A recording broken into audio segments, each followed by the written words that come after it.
Our film starts with two jewel thieves trying to outrun the police in their car.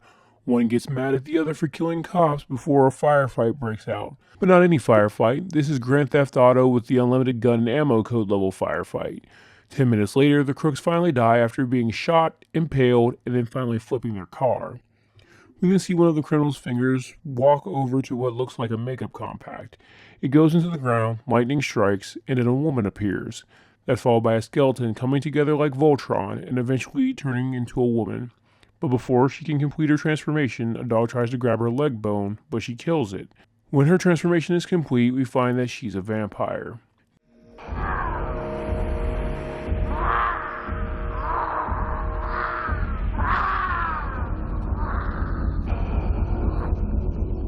Next, we're in Los Angeles, where a woman is sitting at a candlelit table, apparently waiting for someone.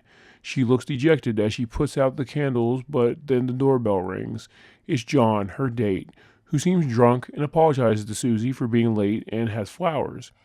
He then presents her with an expensive ring and tries to make out with her, but she tries to push him away, so basically he assaults her. She hits him with a few blunt objects, which gives her enough time to escape. She then goes to a payphone and calls her sister Linda, who is having a fancy birthday party at the time. Linda promises to fly her to where she is to get her away from John. Linda and her fiance Bob meet her at the airport, then take her home for her to recover. Prior to Linda heading off to Bali for a photo shoot, a police officer walks up and accuses her of stealing the jewels the criminals had. When she says she didn't, the officer basically says, "Oh, okay," and walks away. After a conversation with Linda on the phone, Susie picks up a book and starts reading it out loud, resulting in the naked electro-vampire lady popping up from the ground. Despite stuff moving by itself, she continues reading it. It leads to the Queen of Darkness appearing in a mirror. The Queen promises to give Susie powers and beauty in exchange for the ability to use her body. She approaches the mirror and all her scars are gone. After a getting ready montage with her trying on various pieces of lingerie, she grabs a skimpy dress and heads out to the bar. Eventually she leaves with the guy, and while they're driving, she uses her new powers to force another guy's car off the road, blowing it up. The guy takes her to his boat, where he tries to get fresh with her. She grabs a fishing hook and begins stabbing him to draw blood. He should run, but she starts to strip tease, which distracts him again. She fangs out and shoots him with a harpoon gun before finishing off with the heel of her shoe. She then slits her own throat in front of a mirror with the very paint-looking blood going into it. After a montage of women in bikinis posing during Linda's photo shoot in Bali, she notices a strange man looking at her, but when she turns back around, he's disappeared. Back in Japan, we get some goofy guys talking about the murder from the previous night for foreshadowing reasons. They then see Susie drive past in her previous victim's car, which she has now claimed, and they follow her in their Jeep. She lures them into a warehouse where they then start arguing if they should go with her or not. She then starts stripping, so they go in after her, stripping their clothes off as well. She then picks them off one by one with meat hooks, using hanging meat for cover, with the last guy being finished off with a table saw. She then heads to another bar where she flirts with a guy, and after a way too long montage of their entire night out, they head back to his place. She strips into some lingerie, and as they begin to get romantic, she fangs out. Now you will be mine. Jesus Christ! What the hell are you?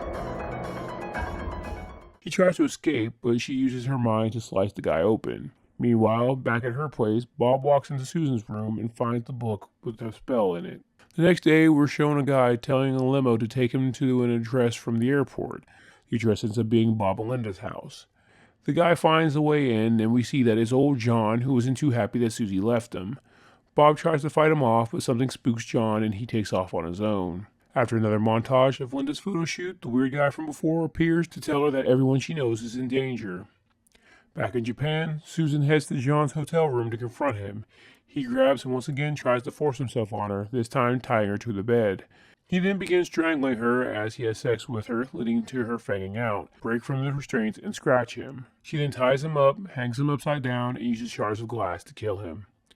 The Queen of Darkness then tells Susan that in order to get all her powers, she needs the blood of one more lover. We then see where the cop from earlier dreams that Susan shoots him a bunch of times. Eventually, Linda comes home and stops Susan from doing her ritual. They fight, with Linda locking Susan in a room. She then calls the guy who gave her the book for help. As she's waiting, the Queen of Darkness lets Susan out of the room. The Queen then demands Linda's blood and possesses Susan's body. Susan then fangs out and attacks Linda. Linda, come talk to your sister, Linda. The officer shows up and empties his gun into Susan, which doesn't work. He then grabs a machine gun, which also does nothing, and Susan just blows up the car he's in. She heads back inside and tries to strangle Linda, but then Bob attacks her. That's when the African witch doctor sprinkles green fairy dust or something on her, temporarily knocking her out. They then try to prevent her from heading into the mirror, poltergeist style. Bob then tries smashing the mirror, which then just sucks him in. The witch doctor sprinkles more stuff on the mirror and then throws the book into it, which ejects everyone from it. That's when the Queen of Darkness appears once again. The witch doctor tells the rest to leave, as he will handle the queen by himself. He then jumps in the mirror. It's not really clear what happens after that, but whatever it was results in the house exploding just after they all get out in time. The last thing we see is Susan open the compact, and we see the face of the witch doctor laughing. Thanks for watching. If you like these recaps, please leave a like and subscribe, and hit the bell icon to know every time I update. There is now an option to be a channel member where you'll get access to exclusive recaps from late-night vampire catalogs like Showtime, Cinemax After Dark, USA Up All Night, and much more. If you want to help my channel grow, please check out my Patreon, where members can get exclusive content that can't be uploaded on YouTube, along with download options. Link is in the description.